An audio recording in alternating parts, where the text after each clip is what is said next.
미국은 대표적인 해양 세력입니다. 건국 후 대서양부터 태평양 연안까지 두 대양에 접한 북미 대륙을 차지한 이후로 해양 패권에 대한 미국의 관심은 한 번도 수그러든 적이 없었습니다. 지금도 세계 무역의 주요 관문에는 미 해군이 존재하며 중국과 러시아 등의 대륙 세력이 외부로 진출하는 과정에서 미국과 충돌하는 곳에서는 첨예한 긴장 상태가 유지되고 있습니다. 20세기 중반부터 지금까지 이어진 팍스 아메리카나의 패권은 미국의 해양 패권 덕이었다 해도 과언이 아닙니다. 그런데 이런 미국의 해양 패권, 이 패권의 형성에 아주 중요한 역할을 한 어떤 섬이 있습니다. 신혼여행의 성지, 태평양 전쟁의 서막이 열린 곳, 미국 역사상 최초의 흑인 대통령을 배출한 지역. 오늘은 하와이 이야기입니다.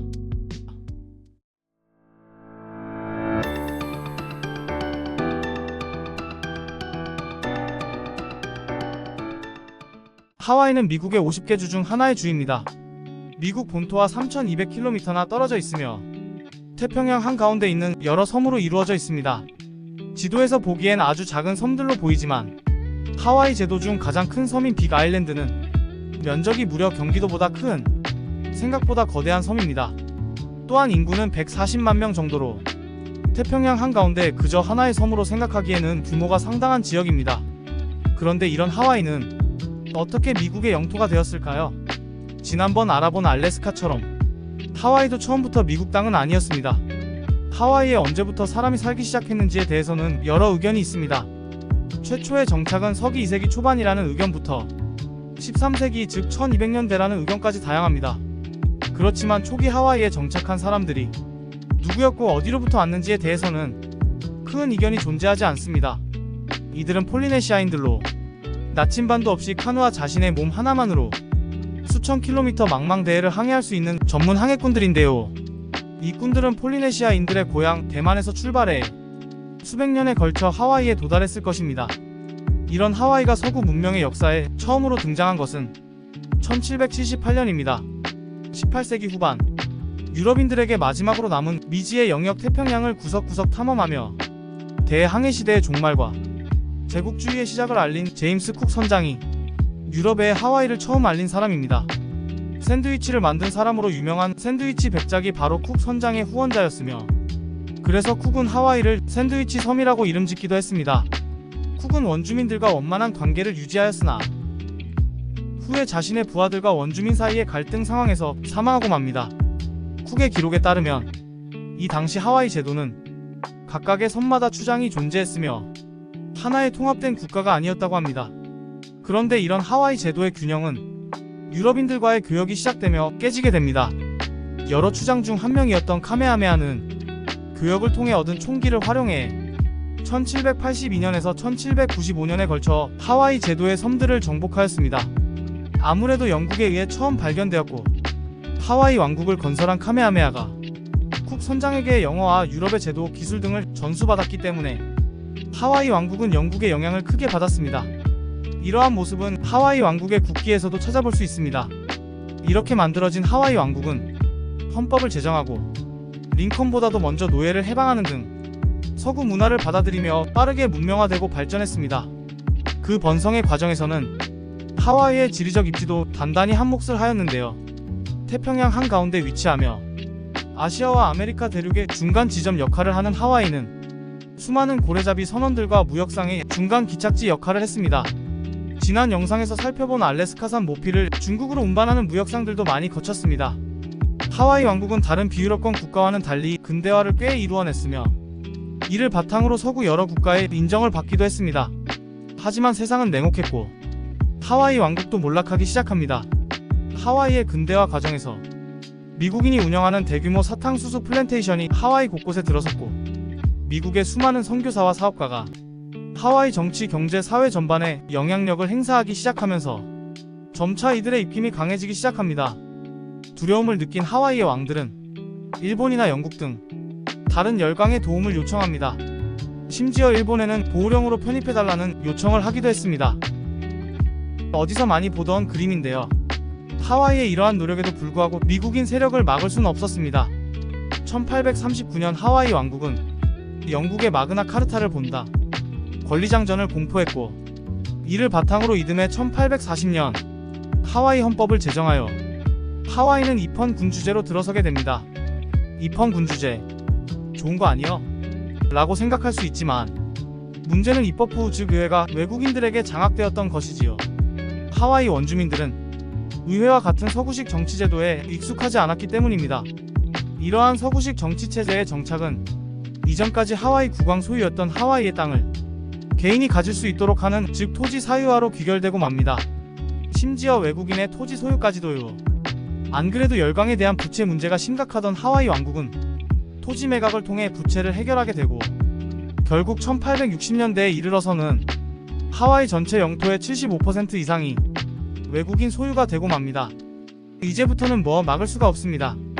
1860년대 초반부터 약 10여 년간 하와이의 왕들이 연달아 급사하게 되는 정치적 혼란기가 생기게 되고 이를 틈타 정부와 의회 깊숙이 포진한 침입하는 직계자손이 없었던 카메하메하 5세의 사망 후 선거 군주제를 통해 칼라카우아 왕을 당선시킵니다. 이 시기 하와이는 하와이로부터 미국에 수출하는 제품에 관세를 매기지 않는 대신 진주만 사용권을 미국에 주는 조약을 체결하게 됩니다.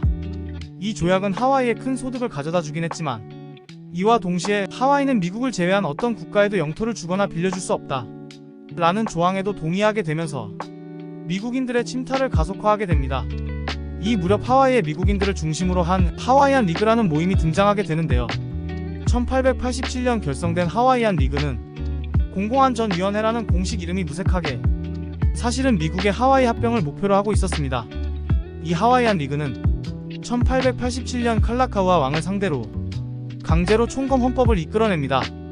이 헌법은 왕의 권한을 축소하고 의회의 권한을 크게 늘렸으며 외국인의 투표권을 확대하였습니다. 답이 없죠. 칼라카우아 왕도 가만히 있었던 것은 아닙니다.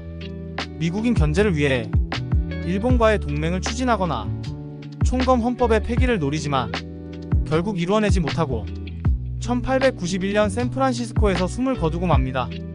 보면 볼수록 우리나라가 생각나 눈물이 앞을 가리고 보기 힘드신가요? 걱정 마세요. 마지막 왕입니다.